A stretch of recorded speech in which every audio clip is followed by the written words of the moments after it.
Ես կարծում եմ, որ իհարկե պաշտպանական կողմի տրամաբանությունը այն է, որ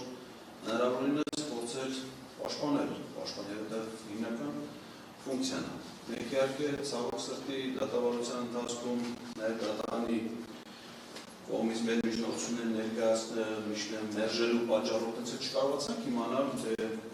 պաշտպանական կողմը կոնկրետ պաշտպանները ինչ անձնական շահադրտվածություն ունեն այդ ամենը իրականացնելու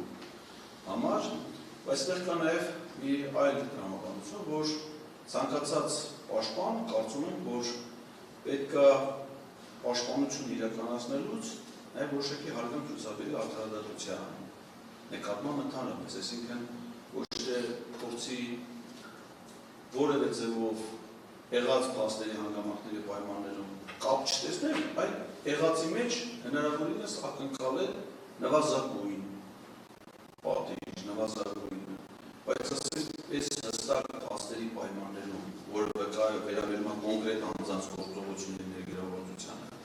ասենք օրինակ որևէ մեկը կապ չունես ամեն ինչի, բայց նստած նկարում է հեռախոսը, հեռախոսը կա, հեռախոսը գործի գծված է, բայց հարց առաջանում, այդ նկարները չեն հայտնվել իր հեռախոսը, ինչ կա նպատակով է իրականացվել, եթե այդ ամեն ինչը դրանից ոչ մի կապ չուներ։ Կարող մենակ մի դեպքում ունենալ, եթե նկարել է, որպեսզի հաղորդում տա ոստիկանության հանցագործության, ասենք բոլոր քաղաքացիները, ովքեր տեսնում են, որ հանցագործություն է տեղի ունենում, իրանք մի տեղյակ պահեն իրավապահում։ Եթե այդ նպատակով չի արվել, նշանակում է այլ նպատակով։ Հիմա կարող են ասել, որ չէ, դա ընդհանրապես ոչ մի կապ չունի, կարծում սա անարգանք է արդարադատության նկատմամբ ընդհանրապես, եւ ես շարունակում եմ իմ պնդումը, որ